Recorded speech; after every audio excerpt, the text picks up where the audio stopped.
Welcome to Establish the Edge. Got another exciting podcast for you. I'm your host, Mike Leone. I'm joined by Mark Dinkenbring and Jack Miller of Establish the Run to talk underdog best ball and specifically what we're doing after the NFL draft with all the rookies and the trades that went down on draft night. And Underdog, of course, just announced their Best Ball Mania 3, which has an insane $10 million prize pool. It's, I knew best ball was going to get big a few years ago, but it's pretty unfathomable that it's grown this much that quickly. So kudos to Jeremy Levine and everybody at Underdog, Hayden Winks and Josh Norris on the content grind for them. So great job by Underdog. Really excited for that. Before we dive in, do want to remind people to rate, review us on iTunes, subscribe, like us on YouTube at Establish the Run YouTube channel. And make sure you check out the podcast that we just did with Anthony Amico and Evan Silva. We did a Superflex Dynasty 2-round rookie mock draft. So if you are in Dynasty leagues, that'll help you get prepared. But I'm with the two gentlemen that helped me get these underdog rankings for us at Establish the Run together so quickly. We were updating stuff pretty much live throughout the NFL draft. Mark, Jack, thanks so much for the help. I'm excited to talk to you guys today. Let's go into quarterback out of the gate. And Mark, it was somewhat disappointing that we didn't get Malik Willis a little bit earlier and a couple other guys, even Matt Corral, Sam Howell. They all fell. Kenny Pickett, in some ways, one of the more boring prospects out there, but more likely to play games, is the one that does go early at pick 20 to the Steelers. Yeah, I think it's an interesting landing spot. Certainly the sentiments weren't great on this QB class coming in, and I think it played out, that way in the draft, obviously with players falling a little further than expected. I actually kind of like the Pickett landing spot. We were saying he was the most NFL ready quarterback in terms of a passing sense, and lands, I think, in a pretty good spot in the Steelers offense. I'm pretty excited to see what Matt Canada can do this year there without Ben Roethlisberger. I know in college, he was big with motion and, kind of getting players on the move and just being more active and in pre-snap alignment. And with Big Ben, he just didn't want any of that. So I'm excited to see that under Canada this year. I think that'll help out Pickett. And then, comes into a decent situation, I think, with Deontay Johnson and Chase Claypool. And then I like George Pickens as a second round pick there. Obviously Najee Harris as a running back, so I think it's a decent landing spot for Pickett. Moderate athleticism there. When we were talking about what rush share to give him, we kind of landed on, mid-tier range of like 14 to 15%, which is, a little above kind of the baseline for quarterbacks. So at least should have some movement there. I think at this point, we have him at kind of the tail end of quarterbacks being drafted, I think around, quarterback 28. So I think it's, one of those in best ball. If you end up with a Steelers stack of Deontay and Claypool, I think it's fine to pair Pickett. I think we're pretty bullish on how many games he's going to play at this point. We have him for almost all of the passing share there, which I think is, right to assume that it's probably going to be a quarterback competition through camp with him and Mitch Trubisky. But, Trubisky obviously signs a relatively mediocre contract and doesn't have kind of any incumbent value there. It's not like he was there last year learning the system. So, I expect Pickett to kind of be there week one. And if not, pretty soon after, and the schedules haven't been released quite yet, but if in case, Trubisky did get the starting nod, I always obviously like to look at when the bye week is for Pittsburgh. So, if he doesn't get the nod right away, I would expect it to be pretty soon thereafter. Yeah, I think if there was no risk for the starting job, Pickett would be a little bit higher, more like in the Zach Wilson, Ryan Tannehill range, or maybe just behind them. There's so much uncertainty with the Pittsburgh offense because Ben Roethlisberger was complete dust last year. I think it's hard to even fully describe how bad he was at quarterback and, the trickle down effect that had on that offense. So interested to see what happens with that offense this year. Jack, again, though, Malik Willis, the most exciting prospect from a fantasy perspective. We didn't expect him to be in a spot where he'd start games right away, pretty raw prospect, but going to Tennessee, I mean, he's probably just dead as far as underdog best ball, in the single quarterback leagues. Do you agree with that? And Ritter Corral are in landing spots in Atlanta and Carolina, respectively, that, you can definitely see more of a route to those guys getting in the starting lineup a little bit earlier. Are they draftable at all in underdog best ball mania? Yeah, I would agree with you that Willis is probably just completely off the board in one QB best ball mania. I mean, Ryan Tannehill ahead of him. It's really hard to see Willis overtaking him. For I think the Titans made that pick with an eye on the next few years and life after Tannehill. So for this year, I think Willis doesn't make much sense to draft him in best ball. Ritter and Carell are a little more interesting because they have Marcus Mariota and Sam Darnold in front of them respectively, but still like third round draft capital is not a whole lot for a quarterback. I do think like maybe near the tail end if you need a third QB or something, because with those guys, if they do get the starting job, it'll be in the high leverage weeks for best ball. So like if Darnold and Mariota start the season as the starters as we expect, if Ritter and Corral overtake them at some point during the season, they'll be starting for the tournament stage, which is by far the most important week. So from that perspective, I get the appeal, but I think expecting them to start more than half the season is kind of tough, just given the draft capital. I think so. That's kind of where I'm at on those guys. Maybe at the tail end, final few rounds if you need a QB3, but I'm not like overly targeting them. You're on mute, Leone. Leone, bud, you're on mute. You're muted. Classic first mute of the best ball season. Goes to the host here. I think Corral's the most interesting to me there, just because if he does get that job towards the end of the season, he's gonna run, and the Carolina Panthers have some pretty plus skill players that it could be intriguing and actually have some upside there. But it's tough overall. We currently don't have those guys ranked. We don't have an Atlanta quarterback ranked because we're really splitting Mariota and Ritter down the middle. Something to keep in mind. And before we move on to running back, do want to note quarterbacks in general. We have the market and the default ADPs on Underdog really overvaluing the mid-tier quarterback. So everybody basically after Tom Brady, we think is inflated by a couple of rounds in their ADP. We'll see how that shakes out. But in your draft, you have to be aware of what the room is doing. You know, you can't think you're like, oh, I'm so much smarter than the room. They're all taking too many quarterbacks, and then you don't end up with any. Jack has a best ball roster construction article that's going to be released today.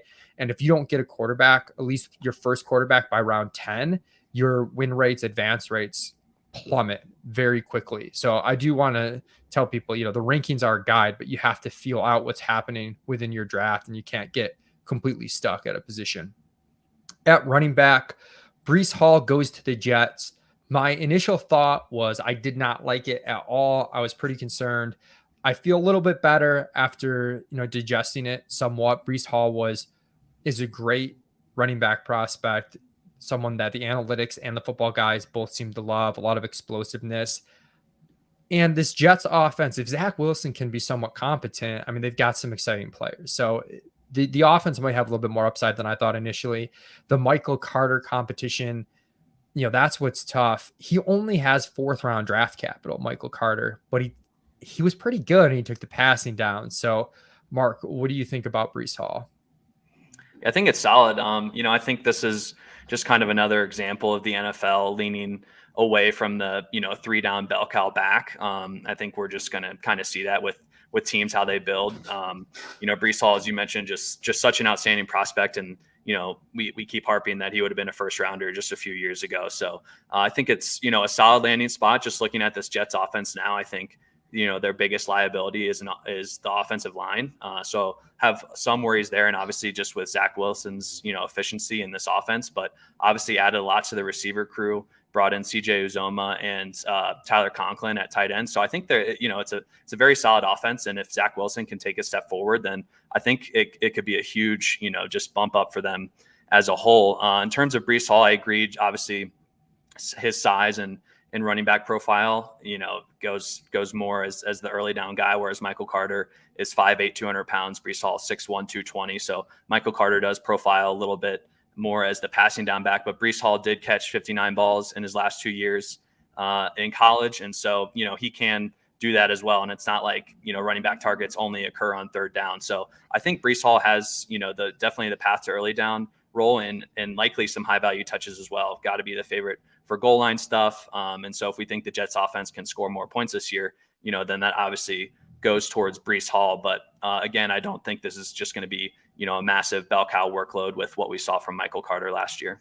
And we currently have Hall as a 6th-round pick. I do think you could arguably take him in the 5th round. If you are taking a running back in the quote unquote dead zone, it's generally guys like Hall that we like to take who can, by the end of the season, really be league winners for you. After that, Jack, I mean, we've got a handful of running backs that are like tail end RB3s, early RB4s, where we have them rank. Kenneth Walker, RB36, all the way down to Dameon Pierce, RB49.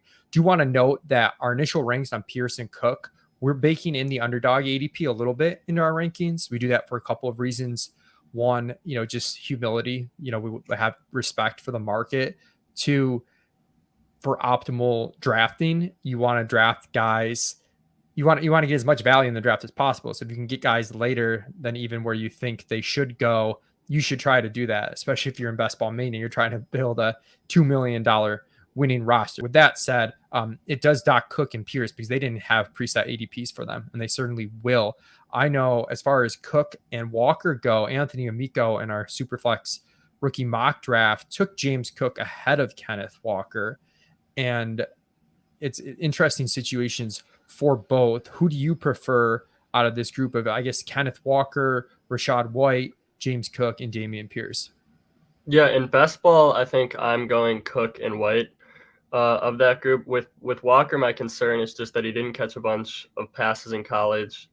And then so you can't really project a whole lot of receptions in the pros. And then he's going to be splitting time with Penny as well. And the Seahawks offense with Drew Lock at the helm doesn't really seem like it's going to score a whole bunch of points. Maybe they add a Baker Mayfield or something and it gets a little better, but I still don't think this is going to be a high octane offense. And so what that leaves is just a pretty good carry share for Kenneth Walker, but not a whole lot of high value touches because he's not getting the receptions and they're just not going to score a whole lot of points, which is going to hurt his goal line work. So I'm not super interested in Walker. His underdog positional ADP right now is RB30. I'm sure that's going to drop as people start drafting, but I think I prefer White and Cook. White is a pass catching back. He had maybe the best receiving profile of any running back in this rookie class. The tough part with that is he goes to Tampa Bay, and Fournette was just a monster down the stretch in terms of target share. So right now we still have Fournette as their primary receiving back, and I think it would take a pretty big stretch of the imagination for you to expect White to immediately come in and take that from Fournette. But he does have 3 down upside if Fournette goes down, and he should catch some passes. So White's pretty interesting to me. And then with James Cook, they tried to bring in J.D. McKissick, failed, and then drafted Cook as a pretty direct replacement for that role. I think Singletary is just going to be the early down guy with Cook on 3rd downs. And in an offense that passes like Buffalo, I think that's a pretty interesting role. Yeah, I think Zach Moss is probably completely dead right now. I'm worried about Devin Singletary too. I think, his late season run was great, but I think the team just played better. It was kind of just a product of being the guy there, and he played well for a stretch. So I think, Singletary is likely to be overdrafted. Kenneth Walker, who you mentioned, likely to be overdrafted. Definitely digging the White upside. If Fournette went down with injury, I mean, it's like a potential absolute league winner, which, as much as I do like the landing spot for Cook in Buffalo, I don't know if you can say that for him. I think it'd be really solid production, but I don't know if it'd be league winner type stuff like Rachaad White could be. Dameon Pierce goes to Houston. That one's pretty interesting as well because Houston has a lot of backs under contract. We felt this when we were going through the projections, Mark, like Rex Burkhead and Dare, Marlon Mack. So it was tough to figure out the project, but like none of these guys are serious threats at all to Dameon Pierce. And if he's, a day one starter, that's what we care most about at running back is the volume. So how do you feel about Dameon Pierce? I mean, we typically want to invest in ambiguous backfields with, volume upside.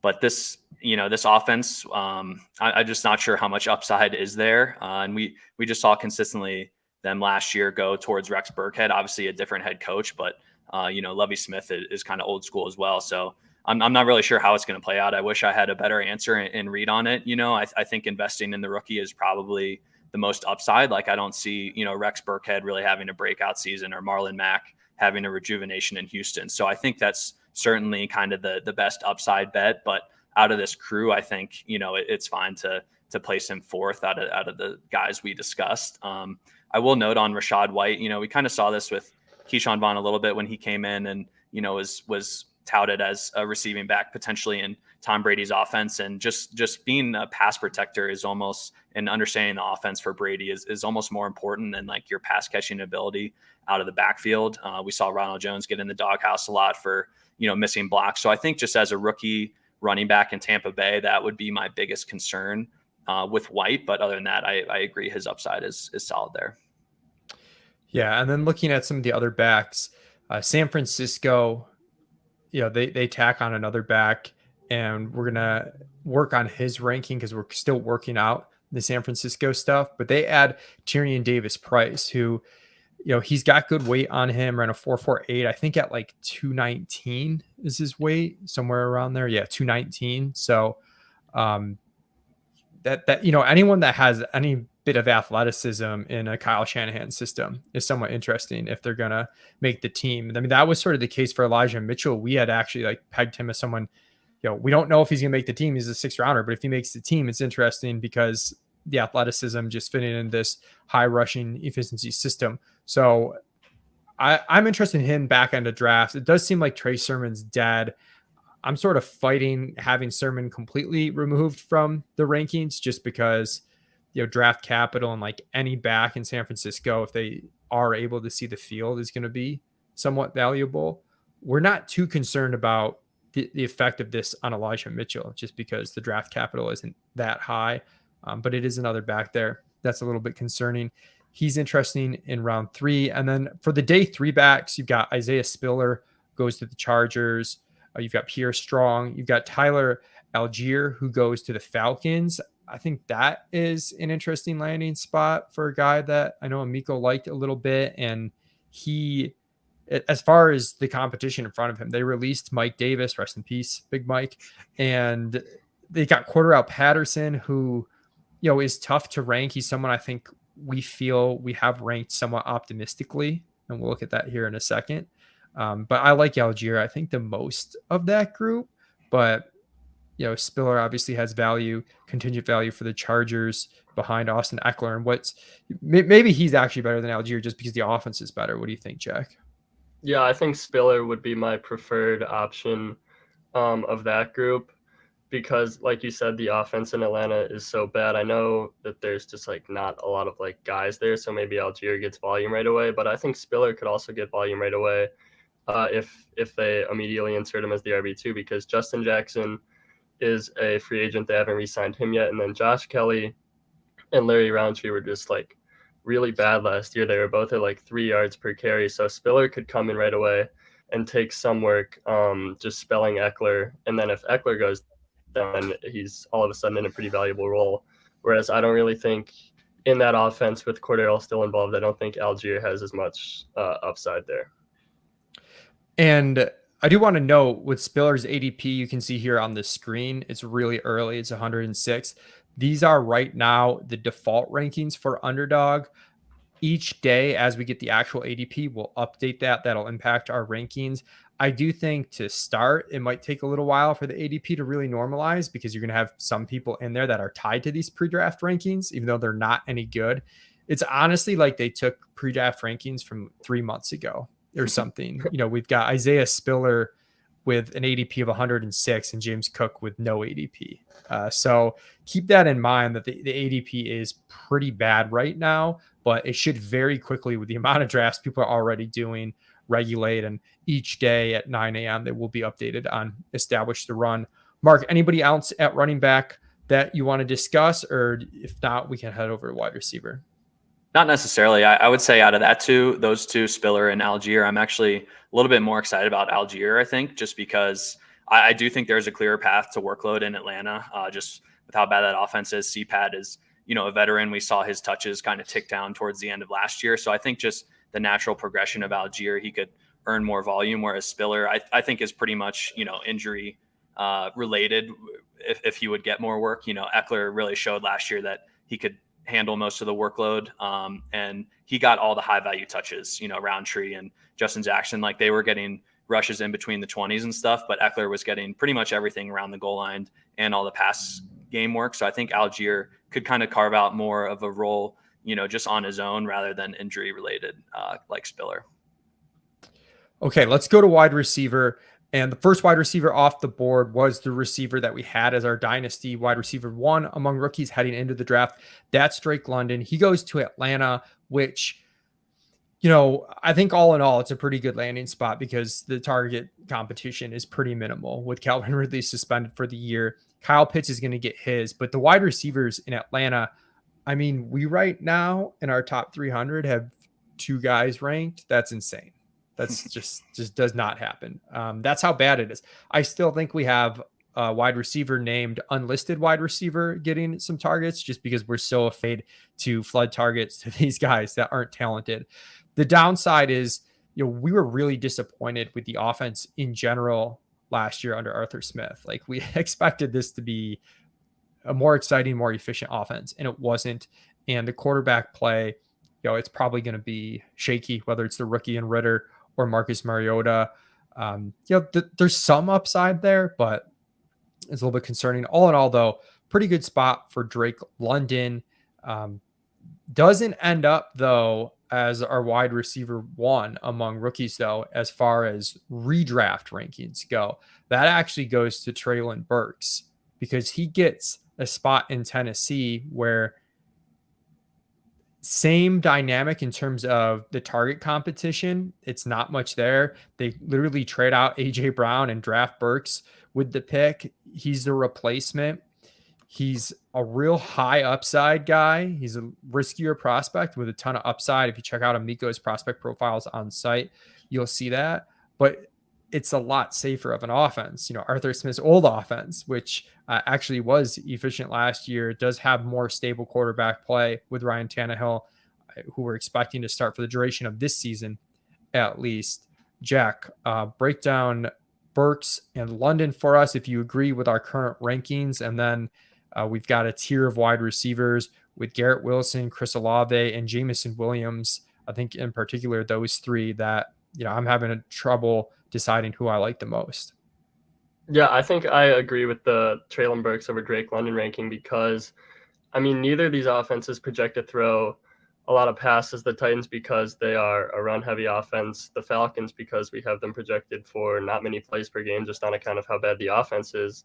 So then for me, it just comes down to, like you said, which offense we can expect to support a fantasy relevant wide receiver better. And that's obviously Tennessee with Tannehill at quarterback and a history of an efficient passing game, whereas Marcus Mariota and Desmond Ritter at quarterback is a lot riskier bet.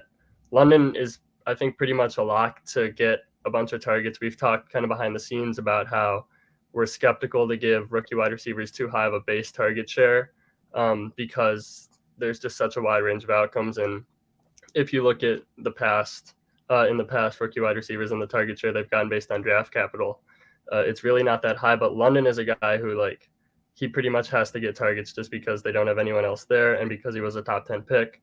But I still think Burks, given the lack of wide receiver competition in Tennessee and the stronger overall offensive environment with the Titans, should be the first rookie wide receiver off the board in best ball. And then in that next tier, I'm really stuck between Garrett and Olave, and we have them ranked pretty close. Jameson Williams concerns me just because I don't know how many games he's going to play. He's a candidate to start on PUP, and then he might be Easton after that. So I'm going either Wilson or Olave. Yeah, I think with Jameson Williams, there's excitement that he might be the highest upside of these guys. And I get that, but you almost have to be right twice with Jameson Williams. You have to be right on the health, and then you have to be right that he's the best prospect of the bunch. So I don't think he should be completely buried, but I do think it's a little bit cute to, draft him much ahead of Olave or Garrett Wilson, who I prefer. Mark, do you have any thoughts on that trio? Well, I will just note on the London Burks thing, I think, London, certainly in this format, in underdog format where it's half PPR, falls a little behind Burks just because, as we mentioned, the lack of TD upside kind of in that Falcons offense. And then just I think he'll be more of a volume guy, whereas Burks has probably have more big play upside in the Titans offense.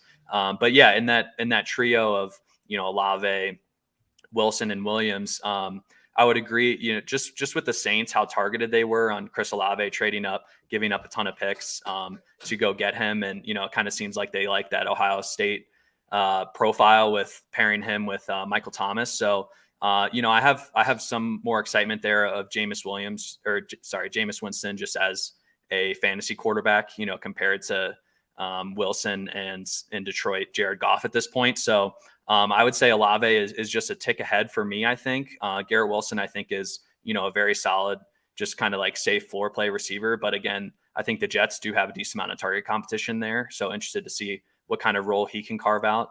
And then, so he would be my second. And then Williams, I think this is just a little bit of a redshirt year for him, just to kind of feel out the Detroit scheme. They signed DJ Chark to a 1-year deal, and he's kind of a similar profile to Jameson Williams, I think, and how he'll be utilized at the NFL level. So I agree with Jack. I think he could be eased in a little bit. We think he's going to most likely start on PUP to start the season, which would take 6 games away immediately. And then just kind of the profile with Jared Goff.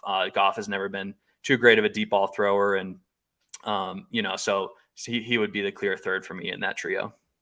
Yeah. And I mean, I hate to overrate target competition, because if these rookie wide receivers are good, they're going to earn targets and they're going to make big plays. But you do have Amon-Ra St. Brown, who had a breakout season as a rookie. They signed DJ Chark. They have TJ Hawkinson. DeAndre Swift's active in the passing game. So it's a little bit harder, especially if he's going to miss some time to start the year.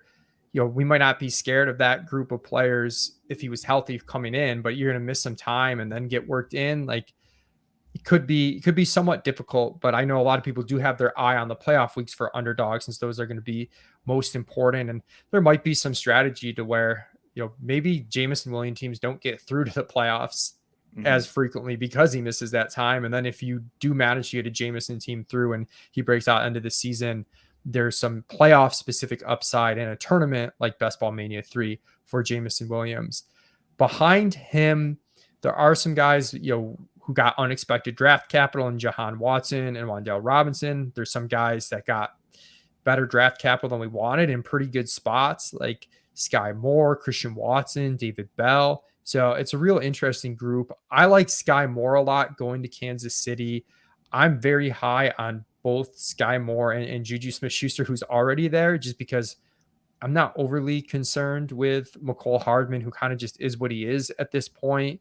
MVS comes in and he's definitely, somewhat of a concern, but it's not super deep at wide receiver for Kansas City. And they're one of the highest pass rate teams in the league and one of the highest scoring teams in the league, of course, with the GOAT Patrick Mahomes there. So I'm highest on Sky Moore of the remaining wide receivers, and then having some difficulty deciding what to do with Dotson, who Amico did not like as a prospect. I do not like the Washington offense, but at some point we have to respect draft capital, and like, where do we slot him in versus someone like, Watson and Bell, who end up in spots where, they're just objectively better. It's better quarterbacks and better route to targets. Jack, I'll throw that one to you. Yeah, I'm with you on Sky Moore for sure. I mean, he was a good prospect, very productive in college, can play inside and outside. And the landing spot is perfect with vacated targets with Tyreek gone and Patrick Mahomes. My concern with Sky Moore is less him as a player and more just like where his ADP is going to land, because I know like he's a ship chasing favorite. He doesn't have an ADP right now, as you mentioned earlier. I feel like he's a guy where like maybe it just turns into like a race to see who can draft Sky Moore first. You might have to get him now. You might have a week or two to draft Sky Moore. Like now is the time to get Sky Moore. And then, well, I guess we'll just have to see how high he gets. And then Christian Watson, I think, is the most interesting of those guys because he's big, he's really fast, he's kind of a size speed freak, and he got second round draft capital. The issue is that he took 5 years to break out in North Dakota State. And that lack of production is kind of concerning. So I think what we settled on with Watson is we have him with kind of a modest base target share, but a really high upside case in case he kind of emerges as Aaron Rodgers' go-to guy, because that's certainly within the range of outcomes given the draft capital and the lack of other options they have. But I feel like, to me, just the lack of production is kind of hard to overlook. And I think Watson's going to go really high because of the landing spot. So obviously it's price dependent, but my first thought is to be kind of wary of Christian Watson. And then with Dotson and Bell and Pickens and those other guys, I think I'll have a fair amount of them. Obviously ADP pending. Yeah, and it's difficult with these guys. You mentioned it a little bit earlier, but there was this tweet that Kevin Cole had last year, which was kind of eye-popping to me. It was looking at the target share prediction.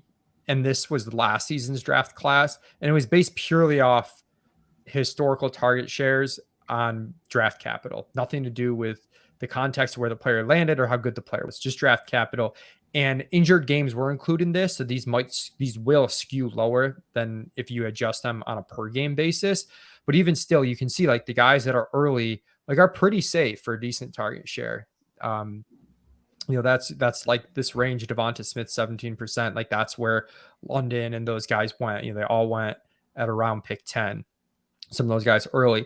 You start to get into round 3 and end around 3, and you're talking like 6% target share based on draft capital. And it's really hard to figure out what to do from a best ball perspective, where these rookie wide receivers, if you get to, 2 seasons ago, we had Brandon Ayuk, Claypool, and God, who else? And T. Higgins just go absolutely bonkers. And I think I'm like not even including Justin Jefferson in that, because he's just like was so bonkers.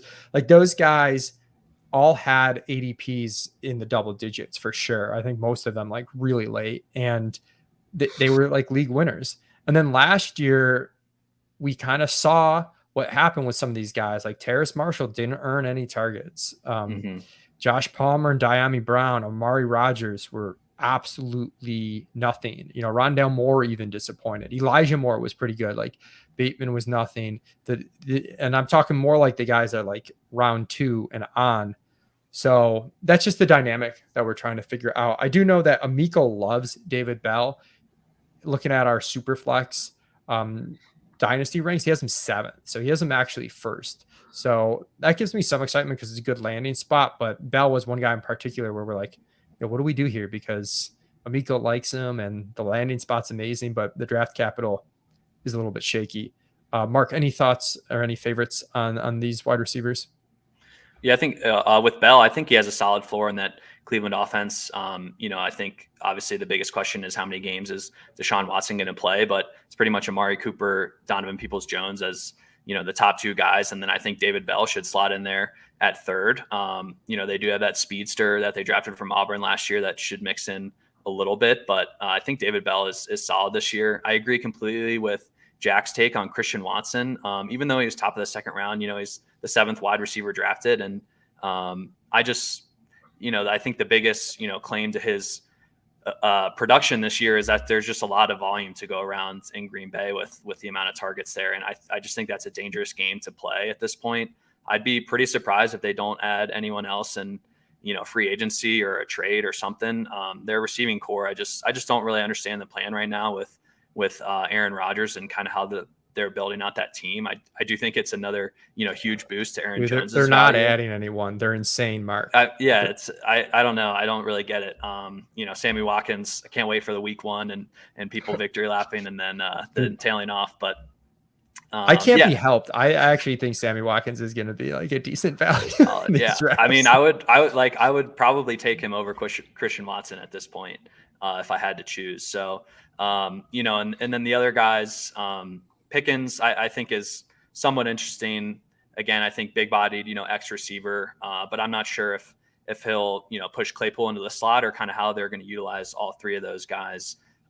Agree on Sky Moore, love him, and the landing spot is perfect in Kansas City. So I kind of agreed with all your guys' takes there.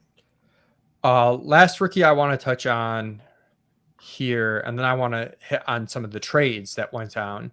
But I think, well, I guess we can add a few more rookies, but I think Wan'Dale Robinson's guy might move up a little bit just because I have faith in the Giants and organization, what they're doing. I'm a sucker for Dable coming over from Buffalo, and the draft capital was there. And I know JJ Zachariason, looking at his prospect guide, he actually likes Wan'Dale Robinson a decent bit. I think his production in college was okay. He was one of the leaders in one of the metrics that JJ looks at, was like yards per team pass attempt. Like he had one of the best marks there. So I know he's a real small guy, seems like a gadget player, but like we saw Tony last year, people thought that, and he ended up, if he could have stayed healthy, could have had a huge, league winning season. So I probably will include Wan'Dale Robinson in my mix. Not something like I'm like actively targeting, but I'm not going to just write him off because we think it was a bad draft pick, so to speak. But Jalen Tolbert, John Mechie are some other dudes that land in spots. Romeo Doubs goes to Green Bay as well.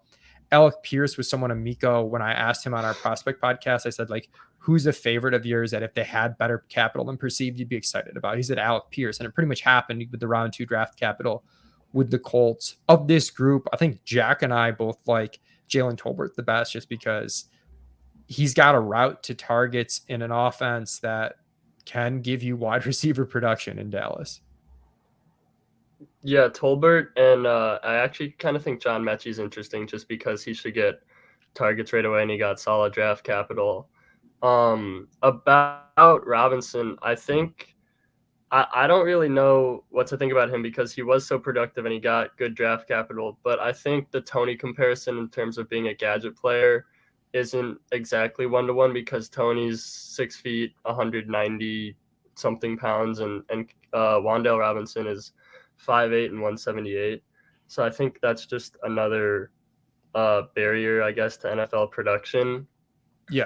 I don't think you should, write him off completely, but I don't really see myself targeting him, and I think our ranks like reflect that. I don't think I would take him over Mechie or Tolbert, and I think ADP is going to end up reflecting that too. So I think he might end up being like a fine pick at ADP because we have him low and I expect him to go low, but I don't think he's someone who I'll be going out of my way to draft. Yeah, and to your point about the size, one of his top comps wherever you look is going to be like Tutu Atwell, who couldn't get on the field for the Rams. So we had big trades though. It wasn't just the rookies; it was what happened to get there. Of course, Treylon Burks, we said he jumps into Tennessee because AJ Brown goes to Philly, and we'll cover Philly just I guess like as a team here, not just wide receiver, but we're all hyped on Jalen Hurts. With the ADP not reflected, he's our QB6. With the ADP reflected, he's our QB7. But I think this team's going to throw more. I think people forget that last year, the first few games, they had not just were they not as run heavy as they were at the end of the season, but they were actually like very aggressive passing the football. Don't think they'll jump back to that, but there's a lot of room for them to throw more than they did the tail end of the season where they kind of just had to go with what worked. They were playing for playoff spot. Now you add AJ Brown, second year for Hurts as the full-time starter. I think they're going to throw more. I think it's exciting. I think AJ Brown, you have to say it's a downgrade, right? I mean, him and Tannehill had such a connection, and he was super efficient in Tennessee. He had a super high target share in Tennessee. The only negative was they didn't throw the ball a lot, but everything else was like 90th percentile that he could run for Brown. So reluctantly, he's fallen in our ranks. I do just love, continuing to bet on the talent here. Mark, any other thoughts on Philly? I just think they have some great top end talent. They're not super deep at this point, but the receiving crew of AJ Brown and Devontae Smith, obviously very exciting. And then Dallas Goedert, one of the better receiving tight ends in the league, typically have a very strong offensive line. We were talking back and forth a lot last night on Miles Sanders and Kenneth Gainwell and kind of that backfield and how it's going to break out. And I just think, I have high hopes for this offense for sure. And I think Nick Sirianni down the stretch definitely figured it out a little bit more in Philly. I want to give some leeway to those first year coaches and kind of figuring out the personnel. So I personally, when the AJ Brown trade went down, I bet Philly to win the division at like plus 325 and plus 350 on a couple books. I know you guys took a little longer shots on Jalen Hurts to win MVP, but just overall in this team, I'm pretty excited. And I think like in terms of AJ Brown as a downgrade, I mean they traded for him and then they immediately signed him to that 4-year $100 million deal. So I think like volume, we can feel pretty confident there. It's just going to come down to how much they end up throwing the ball, which I agree with you. There is, I think, some hidden upside that people might be discrediting at this point. Dude, I can't bet MVP stuff in New York. It's killing me. I got to funnel some money your way to bet Hurts MVP for me. But this show is called Establish the Edge, and Mark established the edge by getting me to bet Philly by looking at the division specials on DraftKings as opposed to the actual like division winners. It was like a special section. But anyway, sometimes these books won't change like the downstream correlated market. So if you looked at the NFC East odds, Philly was like, I don't know, plus I think it was plus 275. And then and then the division, you could choose, where they would finish, and it had 1, 2, 3, or 4 listed out. And on that, you could have them to finish first at plus 325. So you're getting some good value. Yeah. So kudos to Mark for that one. The other big trade, Marquise Brown goes to Arizona. Let's look at the Arizona side of that first. I know for me, for all of us, when we first did the projection with Marquise Brown, he kept spitting out lower than we wanted because he had a really high target share with Baltimore last year, and Baltimore ended up throwing the ball at a pretty decent rate last year. And Arizona, I know we talk about them as like they're not really a pass happy team. Like they're an up tempo team, but they're not a pass happy team. So that hurt because he basically just lost projected targets going to Arizona. Do you think there's a bit more you could make up for some of that with efficiency, where maybe he's not utilized underneath quite as much, and we see some more bigger plays with him and Kyler? Shower narrative, shout out to them. And so we've got him, I don't know, basically a wide receiver 3, but I think you could make the argument that he's like an early wide receiver 3 or back end wide receiver 2, because I think the margins are a lot thinner when you get past wide receiver 20 or so this year than maybe they were last year. My initial thoughts on Rondale Moore, I was like torn between wanting to say this doesn't matter, he's going to play the slot role and get peppered with targets, and oh God, maybe the dream is dead. So Jack, your thought on Arizona and Baltimore in this trade? Start with Arizona. Yeah, I mean, with Marquise Brown, I think it's a solid spot because with Christian Kirk gone, that frees up a lot of deep targets, and he's a speed guy, obviously. So I think he could kind of slot into that deep threat role. And so we upped his yards per reception, I think, to bump him up a little bit. Obviously, Kirk did it out of the slot, and we think Brown is going to do it on the outside. But just similar idea of getting the deep targets from Kyler Murray, who had really good deep passing numbers last year. So I like it from that perspective. With Moore, it's kind of tough because we don't really know who's going to be on the field in 3 receiver sets. They're probably going to end up switching and kind of rotating Rondale Moore and AJ Green, which is not great news for Rondale Moore. And I'm a little concerned about Moore because he's not really super proven as a downfield guy, either in the pros or in college. So I'm a little hesitant. We still have him ranked pretty, decently, which I think is fair just given the talent, the athleticism. But I don't know. He kind of scares me a little bit, knowing that he just might not be on the field as much as we hope. Yeah, I mean, the path it looked like they had no choice but to utilize him before the trade. And now, this is worse than if they drafted someone, so it's definitely a downgrade to Rondale Moore. The range of outcomes was shifted, certainly. On the Baltimore side, I might have gotten aggressive on Rashad Bateman, but it's like the exact opposite of Rondale Moore with Rashad Bateman, because he was someone that had good draft capital. The analytics prospect people loved him. I know Pat Kerrane of NBC Sports Edge, formerly of Established the Run, just absolutely loved Bateman coming out, like had him as his wide receiver 1 talent wise. He wasn't great and didn't play a ton last year, but it feels like the team just signaled that he's going to play. I mean, Sammy Watkins is gone and there's not a lot there. I mean, who are you going to give targets to? So I think it's a massive win for him. I'm okay being aggressive on him. I know the market's probably going to react quickly to this as well. It's not going to be something that we're sneaking by anybody, but I'm okay being ahead on Bateman. And it is a good example of how in Dynasty things change, like not to be overly concerned with the environment. A year ago, it was like, this is just an insane run happy offense that has Marquise Brown ahead of them. A year later, they increased their pass rate like 7 percentage points or whatever, and now Marquise Brown is gone, and we're pretty excited about Bateman again. So big win for him. Big win for Mark Andrews too. My God, like Mark Andrews back in round 1. Is it possible? What do you think?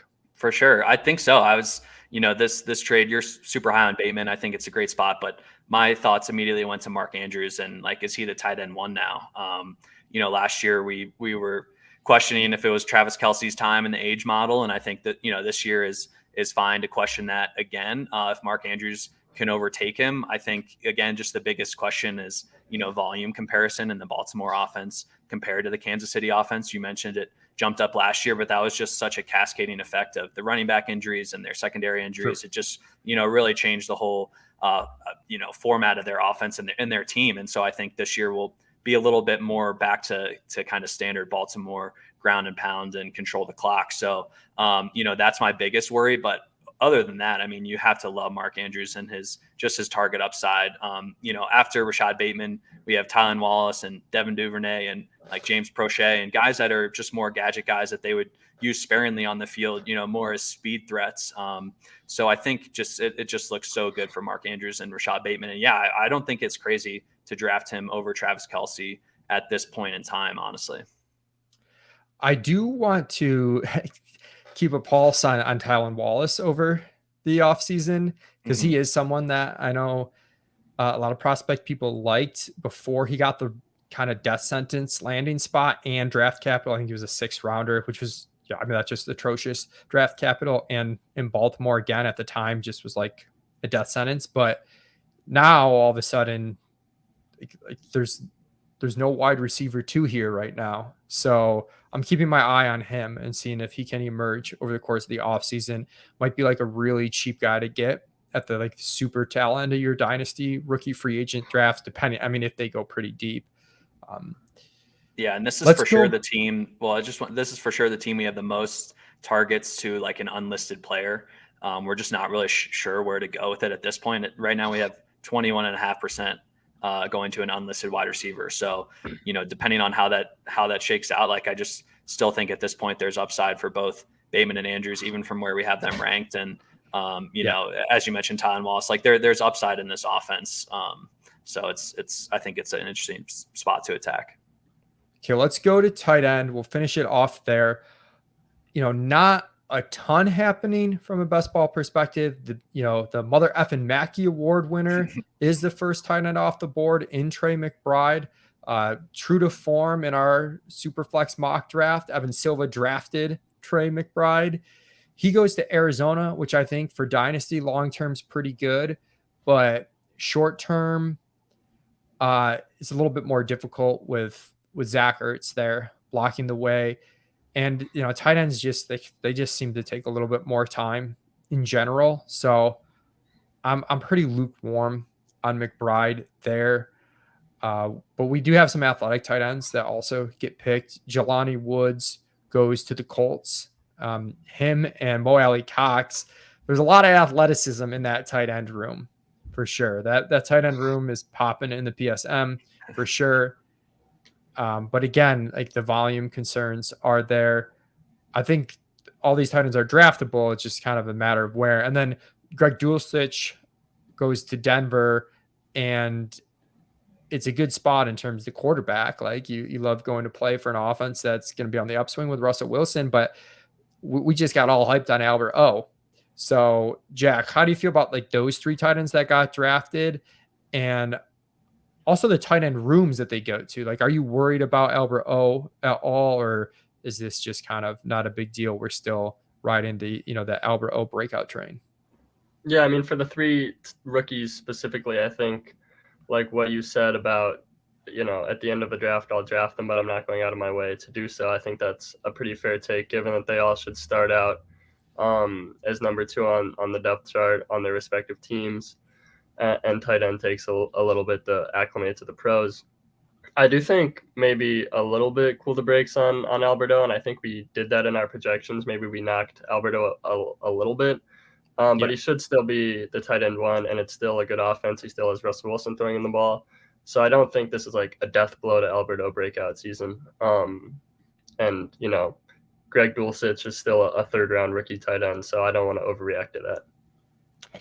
Yeah, that makes sense. And in general on tight ends, if you are drafting the rookie tight ends late, like it's just as your tight end 3, again, Jack will have his roster construction article looking at last year's underdog data. And I think we may have overreacted to the benefit of only taking 2 tight ends and applied it to some teams. I know myself personally last year, applying it to some teams that probably should have had a third tight end. And if you're going to take a risky rookie tight end who's not going to have production early, you want it to be your third tight end.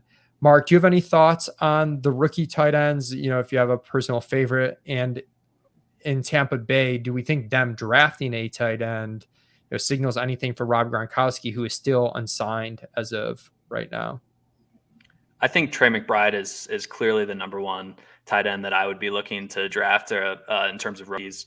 I think the landing spot obviously blocked a little bit by Zach Ertz, but Ertz is getting pretty old as well. And I think, if there's any sort of injury there, I know he's dealt with some hammies over the last couple of years. And just in that offense, I think McBride can split out wide, and he just caught so many balls, in college, and he was like the 4-1 favorite to be the first tight end drafted. So I think the league just overall is higher on him as a player, and he can probably make the biggest impact in his rookie year. Jelani Woods, the athleticism is obviously exciting, and I think that's the weakest, tight end room that he joins. Molly Cox, we've been waiting on it.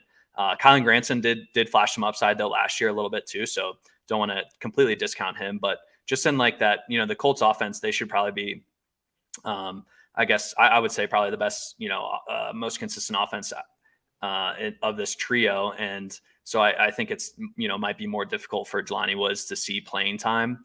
In terms of, Tampa Bay drafting a tight end, I would think Gronk is going to come back another year. I mean, I don't know. I think he's just kind of holding out and doing what he pleases at the moment, and he'll be back when the time is right. So I don't think it really matters there. I can't say I know much about Cade Otton as a receiving prospect at the tight end position, but I don't really think it signals anything about Gronk. If he's back, who cares that they drafted tight end in the middle to late rounds. And we have no idea what's going on with Gronk, so we've put in a pretty conservative projection. But when we thought Gronk would be back, he was like borderline tight end 10. When we thought he'd be back with Tampa Bay specifically. So like if you want to draft him, now's the time to draft him. We'll change his team designation actually to a free agent to reflect that, since he still hasn't signed. But probably now the time, he's going off as ADP tight end 23. If you're drafting early, you want to take a swing and miss on a guy. Gronk's probably not too bad of a guy to do it if you take him as the 18th, 20th tight end off the board. It's pretty good going through all this. We were a little worried it would take a long time to go through this. So I think we do have some time to look at some draft winners indirectly. So guys that were already on teams who benefited from their team not drafting and investing draft capital at their position. So I'll start with because I'm a homer and I have to take this one. But at the top of our list, our king, Gabriel Davis, big draft winner for Buffalo. In general, for Buffalo, they were a team that I condensed targets on a little bit. Thought they might add a receiver earlier. I'm not even sure if that wasn't their plan, and it just didn't work out because wide receivers went so early in this year's draft. But big win for Gabriel Davis. We have a wide receiver 26. I think the upside's just absolutely massive. And I think Diggs is underrated, honestly, as a pick at the 1-2 turn. He had a uniformly distributed season last year that was super annoying, but I think he was still a top 10 wide receiver. And, if you can have a bad down year and be a top 10 wide receiver, it's nothing to shy away from. Jack, you mentioned that we've been talking about Kenny Gainwell and Miles Sanders a little bit. I think it's a big win for either of them, whoever you like. This offense just seems like it got better without adding anything at running back. Yeah, I mean, Mark and I had like a minute discussion on Kenny Gainwell's target share last night. and we ended up bumping him Then down I the just ranks, came in and this then morning and was like, I'm Leone giving came in Benny this to you. morning and bumped him back up. But yeah, I like Miles Sanders quite a bit this year. I mean, they didn't add a running back. They did add AJ Brown. He should just improve the offense as a whole. Miles Sanders had 0 touchdowns last year. I mean, just regression is going to do its thing, and Sanders is going to score more this year. And then part of the reason I think I'm a little higher on Sanders relative to Gainwell is just because when both were healthy last year, Gainwell didn't run a whole bunch of routes, and Sanders had a couple targets a game, whereas Gainwell really was not that involved. And a lot of the Gainwell games, and obviously this could happen again, which is why we still have Gainwell for a solid target share. But a lot of the games where Gainwell got targets were when Sanders, Scott, and Jordan Howard were hurt. So I kind of think Sanders might just be like the clear RB1 this year. And so I think Miles Sanders is a pretty big draft winner. Yeah, another big draft winner at running back, the Arizona running back room. James Conner and Leonard Fournette are in this bucket of players that the situation is so good. The high value touches are so good for them, but we're a little weary over their health, their talent, their age. Not that they're that old, but they're not young. And we've kind of just sort of at this point given in to those guys and made them pretty good draft picks in the first 3 rounds. Conner being one of them. Mark, are you in on James Conner? And do you think Eno Benjamin is worth a pick at the end of drafts? I've seen Eric Beimfor draft him. I've seen Dricko, who won the FFPC Best Ball Championship last year, draft him at the end of drafts. I'm vaguely interested, but it's also possible. Like, I think this is year 3 for Eno, and it just might not be happening for him. Yeah, definitely more excited about James Conner. Just, the path to volume is so obvious at this point. We know Arizona loves to give the ball to their running backs around the goal line. Even though Kyler snipes a few, James Conner was up towards the top in terms of rushing touchdowns and just goal line carries last year. And, Kenyon Drake the year before that was kind of in a similar boat where he just got a bunch of looks around the goal line. So I think just the high value touches for James Conner are very exciting there. I certainly think is worth a flyer towards the end of drafts. Yeah. I still expect them, to bring in more of a veteran guy to just be in that running back room, but certainly worth a stab in best ball. I think in, my kind of draft winners in terms of other spots, I think Darnell Mooney was a huge winner. I know like the Bears offense is just, kind of categorized as one of the least talented in the league at this point, which I think is fair, but the target share for Darnell Mooney should be pretty outstanding. I think this year I'm a believer in his talent, has a little bit of chemistry, built up with, with their quarterback from last year. I'm not sure why I'm blanking on his name. It was Justin Fields. Yeah, sorry. Justin Fields. We're just leaving. We're just hanging you out to dry, Mark. No, we're it's not all good. you any help. Yeah, and so and so I like the target upside there for Darnell Mooney. I think CeeDee Lamb was a decent winner as well. Obviously, they drafted Jalen Thornton there, but I think he's solid. And then kind of a sneaky one, I think, is Irv Smith in Minnesota. They were, potentially touted to draft a receiver or someone else in the first round at 12, and that did not happen. So I think Irv Smith has a super clear path to targets there. Tyler Conklin is out of the picture. It's pretty much just Justin Jefferson and Adam Thielen there, and then Irv Smith as the third fiddle. So I like Irv Smith a lot as tight end breakout candidate this year. Yeah, I'm 100% on board with the Irv Smith. I think he's one of the best values right now. If he sees Tyler Conklin's value or his targets from last year, he immediately is going to pay off this price tag and then with upside to do more with those targets than Conklin did. So it's kind of shocking to me that he's tight end 19. He's our tight end 12 right now. And usually when I see a disparity like that, I check and I go, oh yeah, we're probably a little aggressive here. And for him, I don't feel like we're being that aggressive with the projection there.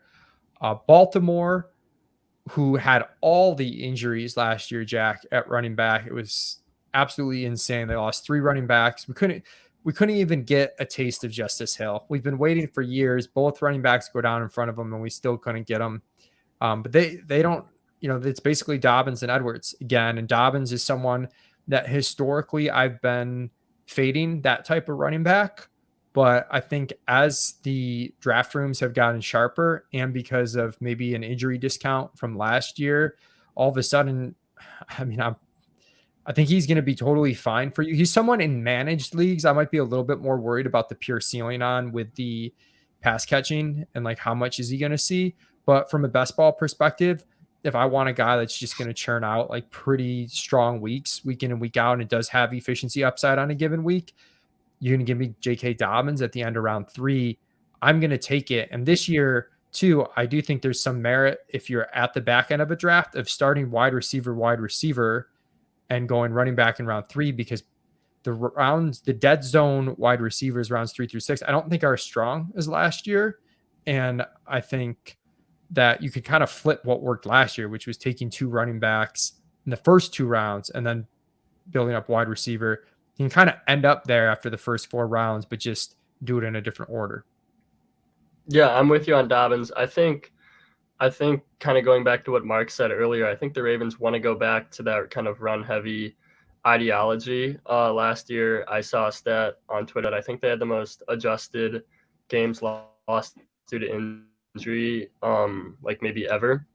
And so I think with a stronger secondary, now that their running backs are healthy, they're kind of going to return to that super run heavy offense, which is not great news for Bateman and Andrews, but just I think that they're still good picks because of the target shares we're projecting.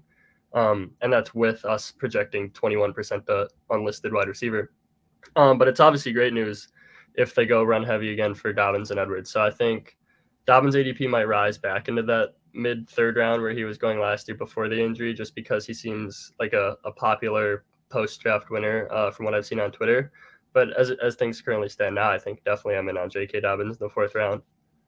Yeah, I'm in on Lamar too. We've got him as our QB2, and I don't think it'll last, but there's been a huge discount. And again, I think people are under appreciating just how much the injuries piled up and stacked up against Baltimore last year. And he was still pretty good from a fantasy perspective. All right. That was a fun podcast. I think we got it all in. We'll have plenty of best ball content on Establish the Run and on this podcast, Establish the Edge, as the offseason wears on. I'm hoping to bring on Justin Herzig sometime soon to talk about this huge best ball 3 Mania tournament with the $10 million prize pool for more of a macro strategy perspective and just being in awe of the contest. Make sure you're following Jack Miller's work and Mark Dank and Bring's work. You can follow Mark on Twitter at Mark Dank. Jack, what's your Twitter handle? Jack Miller 02. And you can follow me at 2hats1mike. Rate, review the Established Heads podcast on iTunes. If you're watching on the Established Run YouTube channel, make sure you subscribe, like us. It helps a lot. Appreciate everybody tuning in, and best of luck this best ball season.